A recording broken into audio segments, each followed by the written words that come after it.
Evaluate third order determinant evaluate करण्याचे काही examples बघूया आणखी. Evaluate number 1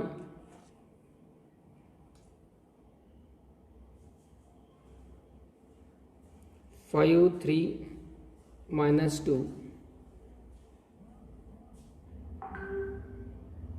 1 -4 3 2 1 -5.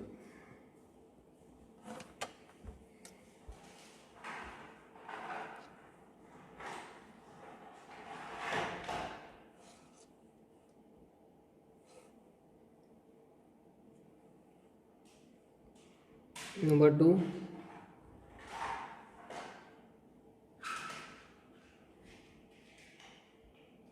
-3 2 -1 1 -7 4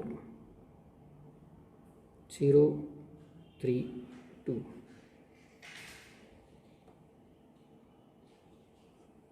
Number 3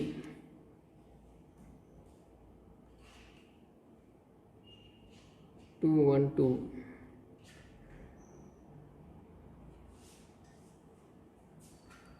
2 2 1 1 2 2.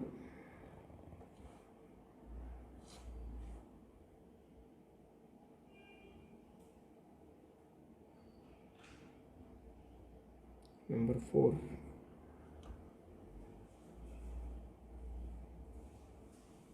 1 -3 -2 -2 1 4 3 0 -1.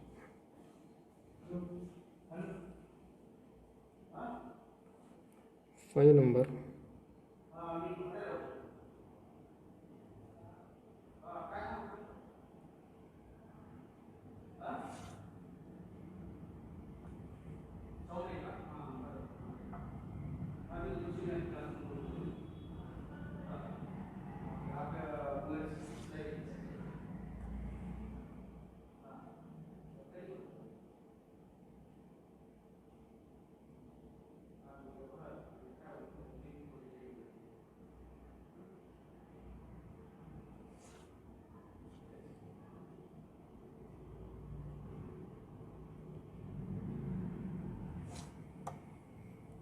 solve these 5 examples now.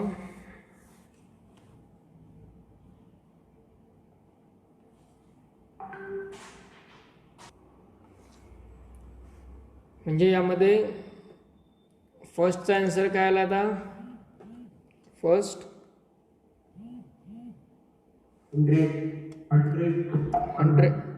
100. Number 2 71. Number 3 5. Number 4 -25. आणि number 5 -42. या प्रकारे आन्सर्स येत आहेत त्याचे. ज्यांचे नाही आलेले आहेत आन्सर्स, यातला एखाद दुसरा काही चुकलेला असेल तर ते एकदा रिसॉल्व करून चेक करून बघा कुठे नेमकी डिफिकल्टी आलेली ते. ओके. यानंतर नेक्स्ट पॉईंट जो आहे आपला, त्याच्यातही आपल्याला हेच काम करायचं आहे. त्यामुळे हे कॅल्क्युलेशन आपल्याला आणखी भरपूर वेळा करायचं आहे.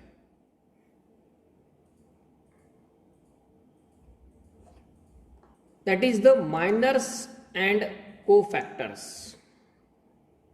नेक्स्ट पॉईंट जो आहे तो मायनर्स अँड कोफॅक्टर्स.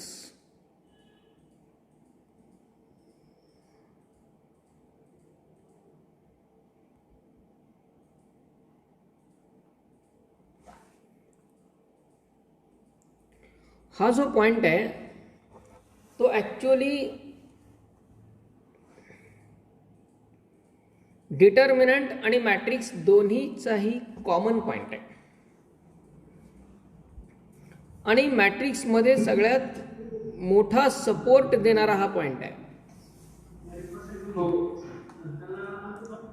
जो डिटर्मिनंटमध्ये पण आहे आणि मॅट्रिक्समध्ये पण आहे. असा हा कॉमन सेक्शन आहे, कॉमन पॉइंट आहे, दॅट इज मायनर्स अँड कोफॅक्टर्स. आता हे मायनर्स आणि कोफॅक्टर्समध्ये आधी आपण मायनर्स म्हणजे काय हे पाहणार आहेत. आणि ते मायनर्स पाहत असताना आपल्याला महत्त्वाचं आहे ते अगोदर काही नोटेशन्स. इन जनरल डिटर्मिनंट असेल किंवा मॅट्रिक्स असेल त्यामध्ये काही नोटेशन्स वापरले जातात. ते नोटेशन्स आधी समजावून घ्या कसे आहेत ते. यामध्ये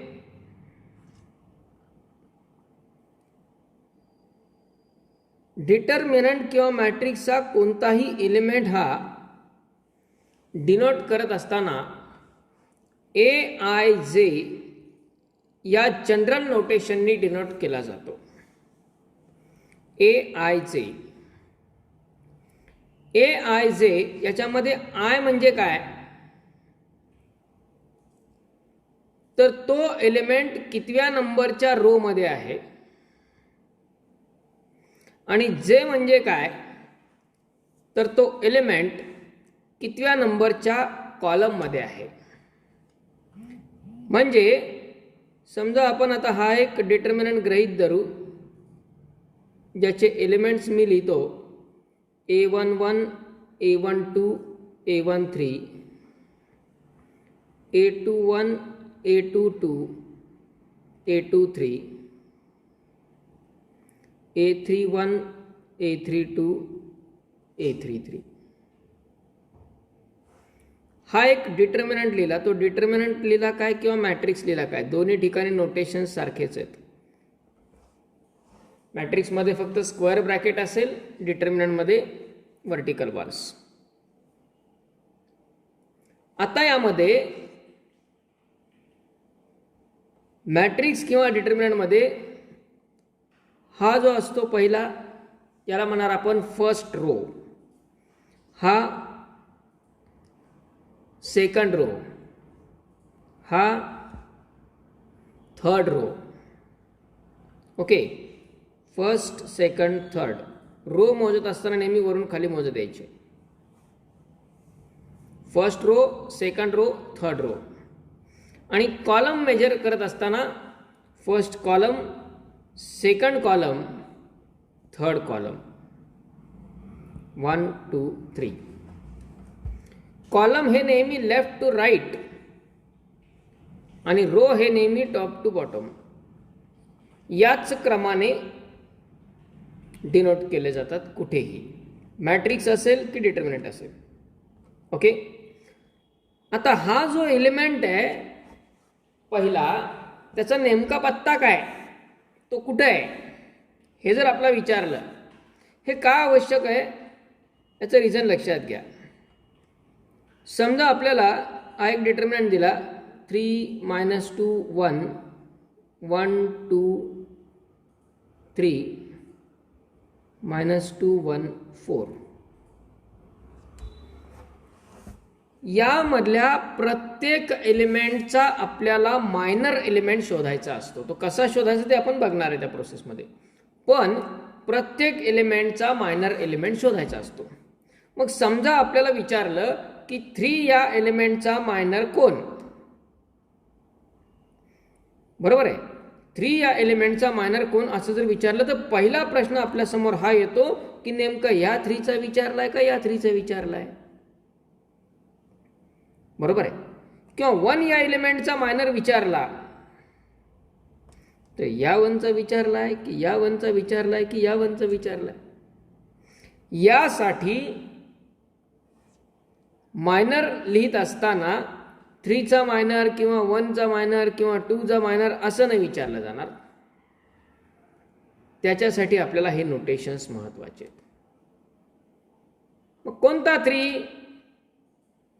अलीकडचा, पलीकडचा, वरला, मधला, इकडला, तिकडला असं म्हणून जमणार नाही. बरोबर आहे. याच्यासाठी स्पेसिफिक नोटेशन्स आहेत. मग हे काय? हा जो 3 आहे तो कुठे आहे? तर फर्स्ट रो आणि फर्स्ट कॉलम मध्ये आहे. बरोबर आहे. त्यामुळे आपण जर याच्याबद्दल बोलत असलो तर आपण असं म्हणू शकतो फर्स्ट रो आणि फर्स्ट कॉलमचा एलिमेंट. जर या 3 बद्दल म्हटलं तर तो कुठे आहे? तो सेकंड रो मध्ये आहे आणि थर्ड कॉलम मध्ये आहे. दोन्ही सांगावं लागतं, रो नंबर पण आणि कॉलम नंबर पण. ओके. हा जो 3 आहे तो सेकंड रो आणि थर्ड कॉलम मध्ये. हा जो 1 आहे तो कुठे आहे? थर्ड रो आणि सेकंड कॉलम मध्ये. म्हणजे आपल्याला जर म्हटलं की थर्ड रो आणि थर्ड कॉलमचा एलिमेंट कुठला आहे याच्यामध्ये सांगा बरं. थर्ड रो आणि थर्ड कॉलमचा एलिमेंट कोण आहे? 4. बरोबर आहे. सेकंड रो आणि फर्स्ट कॉलमचा कोण आहे? सेकंड रो आणि फर्स्ट कॉलमचा कोण आहे? 1. फर्स्ट रो आणि सेकंड कॉलमचा कोण आहे? -2. बरोबर आहे. फर्स्ट रो आणि सेकंड कॉलमचा कोण आहे? -2 आहे. म्हणजे या ठिकाणी त्याचा रो नंबर आणि कॉलम नंबर दोन्ही इम्पॉर्टंट आहेत. म्हणजे यामध्ये हे जे नोटेशन्स आहेत हे नोटेशन्स आपल्याला कशासाठी वापरायचे? तर एखादा एलिमेंट कुठल्या रो मध्ये आहे आणि कुठल्या कॉलम मध्ये आहे हे सांगण्यासाठी. मग आता इथं A11 याचा अर्थ काय? की हा एलिमेंट फर्स्ट रो आणि फर्स्ट कॉलम मध्ये आहे. 1 1 त्यातला पहिला 1 म्हणजे रो नंबर आणि दुसरा 1 म्हणजे त्याचा कॉलम नंबर दाखवतो. यात क्रम खूप महत्वाचा आहे. पहिला जो डिजिट आहे तो row number, I denote row number and J denote column number. म्हणजे जर आपण म्हटलं की A23 तर याचा अर्थ तो एलिमेंट कुठे आहे? सेकंड रो आणि थर्ड कॉलम मध्ये. बरोबर आहे. सेकंड रो आणि थर्ड कॉलम हा एलिमेंट. जर म्हटलं A31 तर एलिमेंट कुठे आहे? थर्ड रो आणि फर्स्ट कॉलम. म्हणजे आपल्या समोर डिटर्मिनंट जरी नसला आणि जर आपल्याला म्हटलं की एक एलिमेंट आहे A42 तो कुठे आहे?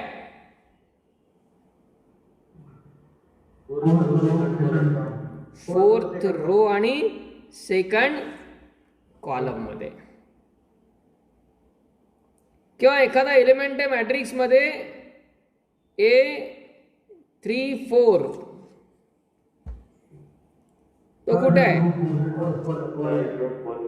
थर्ड रो आणि फोर्थ कॉलम मध्ये. ओके, लक्षात आलं? म्हणजे हे जे प्रत्येक नोटेशन आहे A12 first row second column, A13 first row third column, या प्रकारे आपण हे सगळे नोटेशन्स रिप्रेझेंट करू शकतो. हे नोटेशन तयार करणं ही फार काही डिफिकल्ट गोष्ट नाही आहे. पहा, तुम्हाला सांगितलं समजा आता हाच जो डिटर्मिनंट आहे तो तुम्हाला तयार करायचा आहे. तुम्हाला सांगितलं एक 3x3 या ऑर्डरचा जनरल डिटर्मिनंट तयार करा किंवा जनरल मॅट्रिक्स तयार करा. असं जर आपल्याला सांगितलं तर तो आपण कसा तयार करू शकतो पहा. 3x3 या ऑर्डरचा आहे म्हणजेच त्यामध्ये 3 रो आणि 3 कॉलम असणार. इथं क्लिअर आहे, बरोबर आहे. 3x3 या ऑर्डरचा आपल्याला एक जनरल डिटर्मिनंट तयार करायचा आहे. आता समजा जनरल विथ नोटेशन 3x3 म्हणजे त्यात 3 रो आणि 3 कॉलम असणार. मग आपण 3 कॉलम 1 2 3 3 डॉट देऊन टाकले फक्त. 1 2 3 1 2 3 3 रो 3 कॉलम 3x3 ची एक रांगोळी काढायची डॉटची. ओके. आता हा जो पहिला एलिमेंट आहे त्याची जागा कुठे आहे, त्याची जागा काय आहे, फर्स्ट रो आणि फर्स्ट कॉलम आहे. म्हणजे आपण त्याला लिहिणार A11. ओके. जो दुसरा एलिमेंट आहे हा त्याची जागा कुठे आहे, फर्स्ट रो आणि सेकंड कॉलम. म्हणजे तो एलिमेंट काय झाला A12. हा एलिमेंट पुढचा काय झाला A13. बरोबर आहे. त्यानंतर नेक्स्ट पुढच्या रोला हा एलिमेंट इथला काय येणार A21. नेक्स्ट काय येणार A22. Next A23. Next A31. Next आणि नेक्स्ट. कळला नोटेशनचा अर्थ काय तो. ओके. आता बघा मायनर आता 1 मिनिटाचं काम आहे.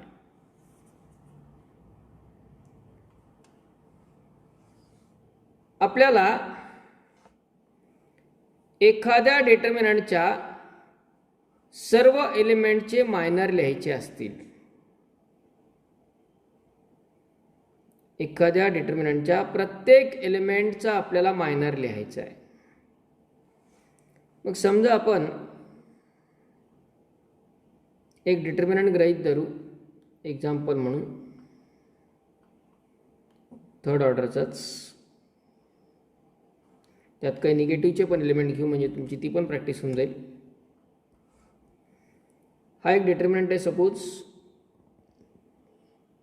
2 -3 4 1 5 -2 -3 1 -7. हा आहे समजा डिटर्मिनंट डी. ओके. आणि आपल्याला या डिटर्मिनंटच्या प्रत्येक एलिमेंटचा आता मायनर लिहायचा आहे. मग आता in general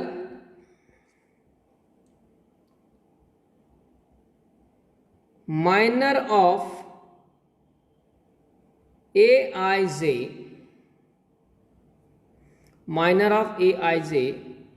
is denoted by Mij. Minor of Aij is denoted by Mij. म्हणजे काय, minor of A11 equal to M11.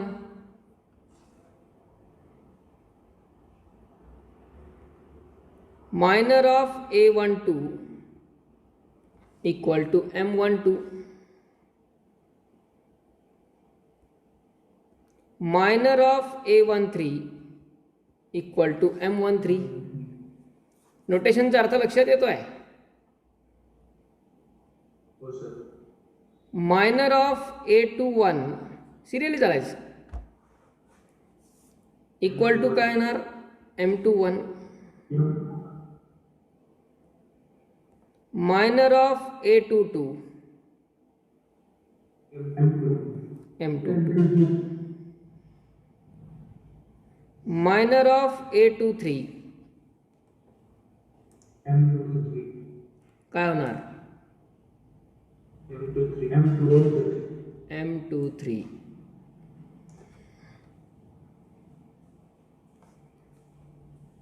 Minor of A31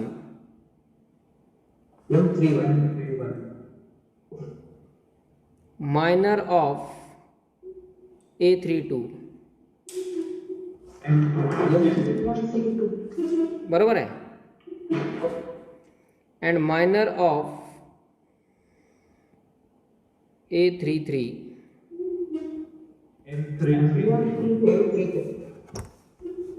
notation कळलं? बघा, एक प्रॉब्लेम सोडवला की परफेक्ट होतं याच्यामध्ये, एकाच प्रॉब्लेममध्ये. कारण एकच प्रोसेस आपल्याला एका एक्झाम्पलमध्ये 9 वेळा करायची आहे. त्यामुळं यात परफेक्शनला काही प्रॉब्लेम नाही. बाकी राहतो कॅल्क्युलेशन पार्ट. आता तो फाइंड कसा करायचा? ज्या एलिमेंटचा आपल्याला मायनर लिहायचा आहे. आता पहिला एलिमेंट कोण आहे? A11 आहे. हे का नोटेशन वापरले आपण? आपल्याला मायनर याचे लिहायचेत, परंतु कोणता 1 कोणता 2 कोणता -3 याच्यात कन्फ्युजन होऊ नये म्हणून जागा महत्वाची, म्हणून नोटेशन लिहिले आपण. आता आपल्याला हा एलिमेंट आहे समजा 2, याचा मायनर लिहायचा आहे. 2 या एलिमेंटची जागा कुठली? A11. आणि त्याचा मायनर कशाने डिनोट केला आपण? आता तो फाइंड कसा करायचा पहा. ज्या एलिमेंटचा मायनर फाइंड करायचा आहे, फक्त त्या एलिमेंटचा रो आणि कॉलम स्किप करायचा.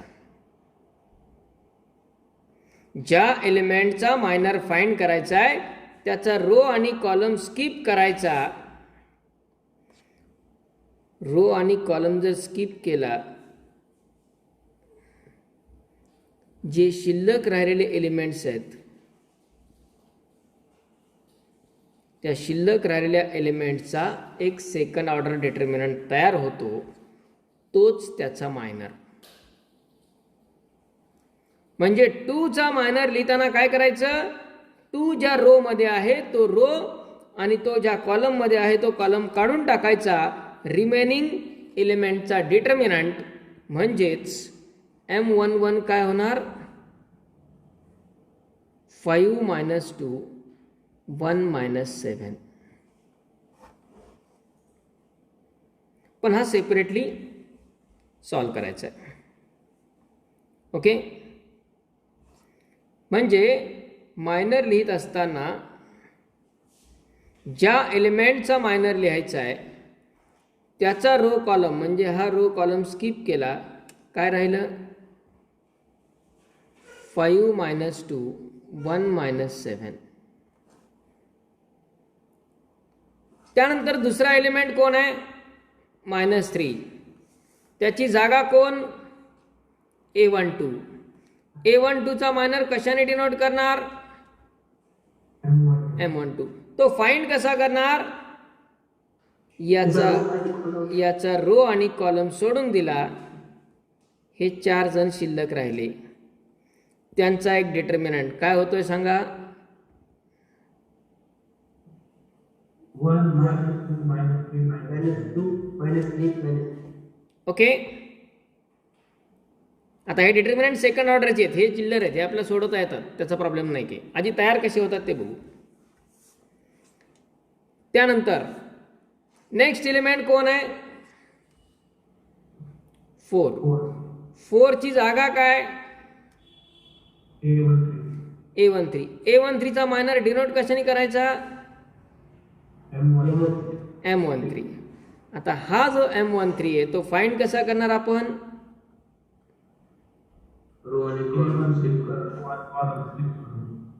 याचा मायनर लिहायचा आहे, मग त्याचा रो आणि त्याचा कॉलम सोडून दिला.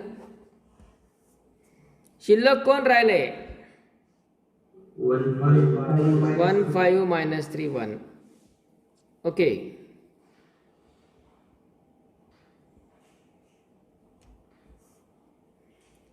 आता ह्या 3 एलिमेंटचं कसं आहे की आपल्याला डिटर्मिनंट इव्हॅल्युएट करण्यापासून सुरुवातीपासून या तिघांची प्रॅक्टिस असते. आता तेच काम आपल्याला ह्या बाकीच्या 6 जणांसोबत पण करायचे. म्हणजे आता नेक्स्ट एलिमेंट कोण आहे ह्या 4च्या नंतर? 1. त्याचा नंबर काय? Second row first column. आणि त्याचा मायनर डिनोट कसा करणार?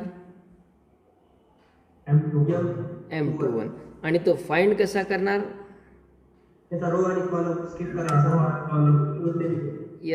आणि कॉलम स्किप करायचा, उरलेल्यांचा डिटर्मिनंट. आता उरलेत कोण? -3 4 1 -7. ओके. -3 4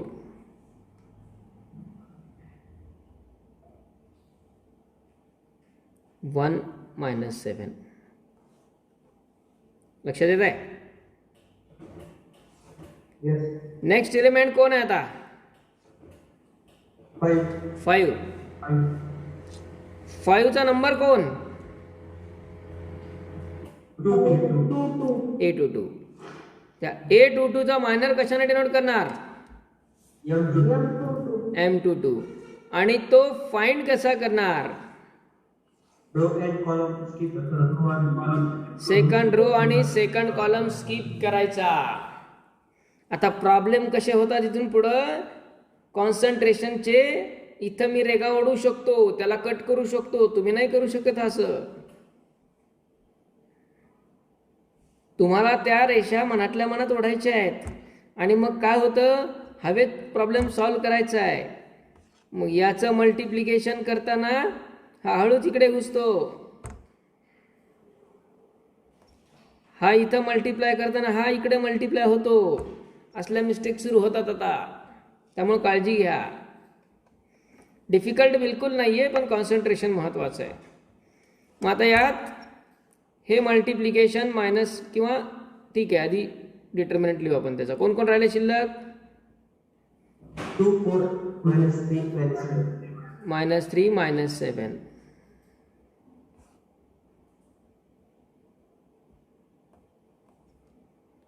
-2 4 -3 -7. त्यानंतर नेक्स्ट एलिमेंट कोण? -2. त्याचं नोटेशन काय? आणि A23 चा मायनर कोण? आणि तो फाइंड कसा करायचा?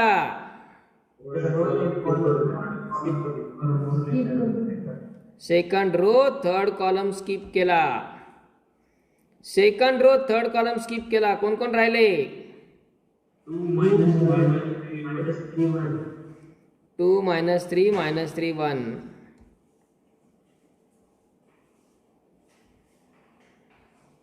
ओके. नेक्स्ट एलिमेंट कोण? -3. त्याचं नोटेशन काय? A31 चा मायनर कोण? M31. M31 म्हणजे हा एलिमेंट आहे. फाइंड कसा करायचा आहे? थर्ड रो आणि फर्स्ट कॉलम स्किप केला. कोण कोण शिल्लक राहिले सांगा?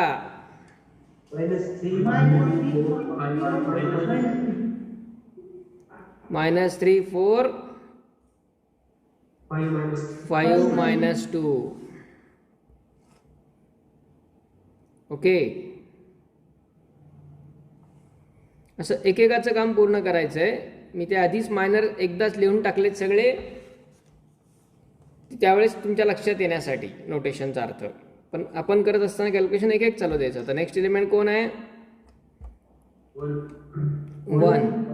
1चं नोटेशन काय? म्हणजे त्याला असं लिहावं लागेल, मायनर ऑफ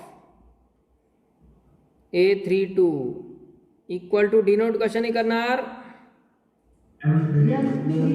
M32. आणि फाइंड कसा करणार? थर्ड रो आणि सेकंड कॉलम स्किप करून. थर्ड रो आणि सेकंड कॉलम स्किप झाला, काय राहिलं?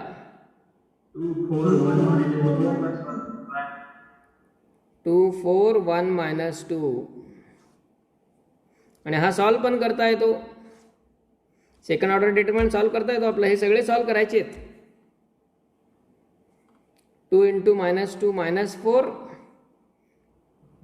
-4 -8 अशी प्रत्येकाची व्हॅल्यू फाइंड करायची आहे. आणि लास्ट एलिमेंट कोण आहे आता? -7. त्याचं नोटेशन काय पण? म्हणजे लिहिणार कसं? Minor of A33 equal to M33. आणि तो इक्वल टू काय?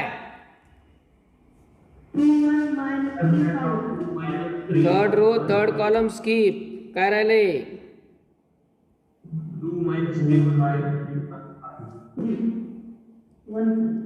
Equal to 2 × 5 10. यांचं साइन अपोजिट म्हणून +3 इक्वल टू 13.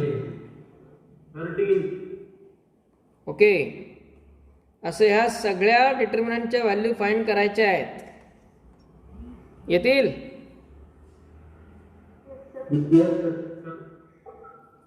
ओके, मग हे लिहून घ्या असंच. आणि हे रिमेनिंग डिटर्मिनंटच्या व्हॅल्यूज आज होमवर्क म्हणून कंप्लीट करायच्या आहेत.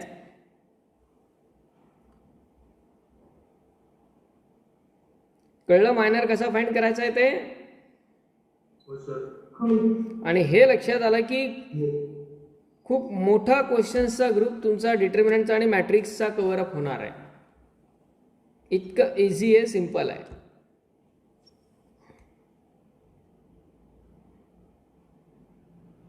ओके.